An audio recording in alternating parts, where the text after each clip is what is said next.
Hey guys, Mr. Happy here, and today I want to do a video about my thoughts on the housing prices and housing announcements that are coming out with patch 2.1. Now clearly we haven't gotten to see most of these things in practice yet. We haven't gotten to see the increased guild generation of patch 2.1. We haven't seen how easy it is to obtain, certain things are being increased that are definitely going to flow more gil into the economy, more natural gil without having to play the market and things like that. But I definitely want to do my thoughts about the announcement as they appear here. Of course, I'll keep a few things in mind. I'm going to keep a very open mind about what I'm going to read right now. And I know that a lot of you are going to have varying and disagreeing opinions with me, but we'll see what happens after I discuss these parts. So, with unlocking a house, you do need to do two things. One, you do need to do a starting quest in one of these three areas. As you can see, where the heart is the name of the quest, with the name of the zone at the end of it. I don't know why the mist one is level 10, but you'll have to do it in either Red Roostede in Lower Lenosha, Bent Branch in Central Shroud, or the Scorpion Crossing in Western Thanalan. So, on top of that, you do need to hit your free company to rank 6. There will be 3 new ranks of free companies, and rank 6, the first rank afterwards, after 5, clearly counting, will be the one where you unlock your housing. Now, those are the two easy parts. Definitely the two easy parts. Now, unless you know somebody's rich, the next part is the hard part. Now, when free companies come down to housing, there is going to be a devaluation timer. Now, before we get into the actual prices of the housing, let's use this devaluation timer as an example. Now, while it says here that the price of a plot of land is going to be reduced 14% every 6 hours, clearly with math you can see that after 10 days, reducing 14% every 6 hours is totally not the right number. So it's actually 0.14% that the price is going to reduce every 6 hours. So 10 days later, for example, if you start with a house that's 8 million, it'll be down, the price will be reduced about 448 million, which over the course of 10 days, which is 40 times the price is going to reduce, that's about 11,200 at 0.14%. That is the actual number that is going to down, approximately 0.14% for every single time it's going to go down. Now, that's going to happen up to a maximum times of 360, where the price, once the price has been reduced 360 times, it will stop at half of the initial price. So if it started at 8 million, even though realistically it could fall below 4 million because of how many times it's reduced, it won't. It will stop at the 4 million mark. So this is where the interesting thing begins. Basically, that's going to be what's going to decide how houses are acquired, is how quickly the price falls and who buys it in what order. Now, there is a few things that we can go over in case you're worried about not being able to get your specific house, but let's check the prices first, because I don't think most of you who haven't read if you haven't read the patch notes, then you're not expecting this. If you have read the patch notes, you're in for more of the same. So here are the plot prices. The cheapest plot of land on a non-legacy server, on these specific non-legacy servers, with the small on the 5th class plot of land is 4 million. Even on the cheapest server, a large 1st class plot of land is 62.5 million. Yes, I'm not kidding.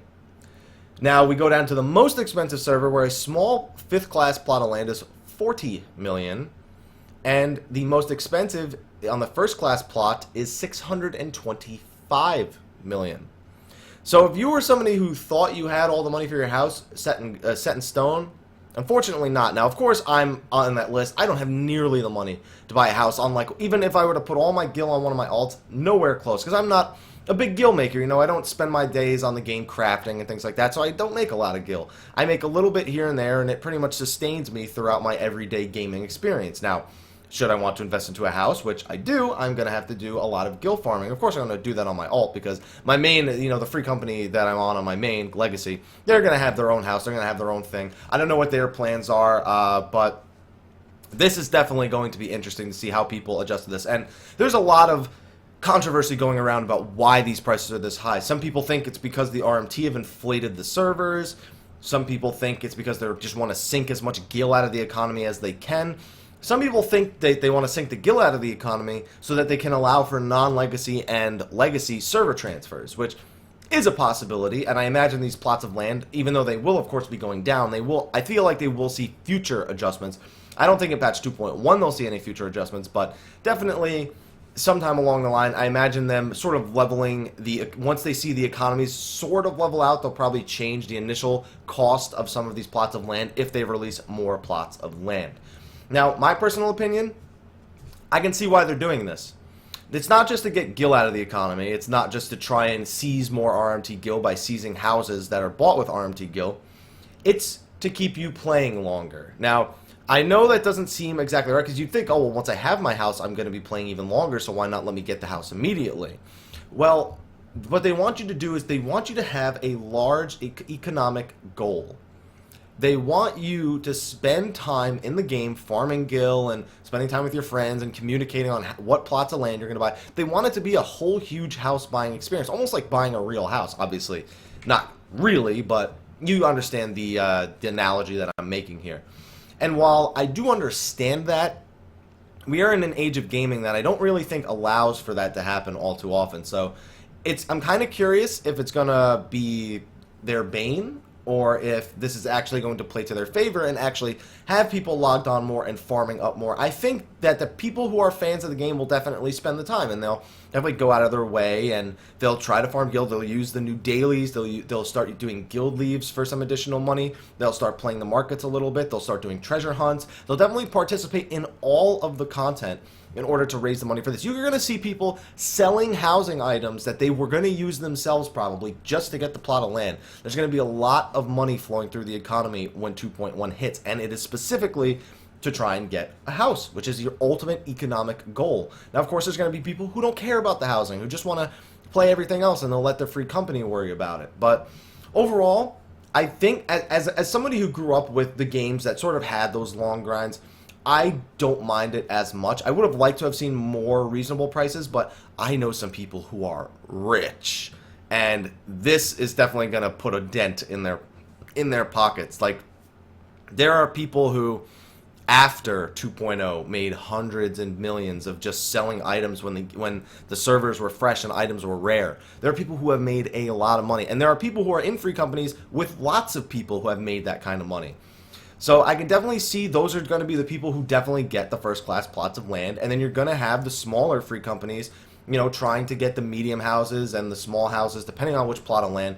Overall, I think it's a very, what's the word I'm looking for? It's a very sort of convoluted system, not convoluted. It's a very complicated way that they came to all these conclusions, and I'm willing to give it a shot, but we're going to see how this actually plays out in the long run for the player base, because I already know there's so many, there's Reddit posts, there's forum posts, there's a lot going on with people who have very negative opinions about these prices. Now, keep in mind, in 3 months, all these prices will be halved. Every single one will be halved. You'll have the most expensive plot of land on the most expensive server will be 312 million approximately.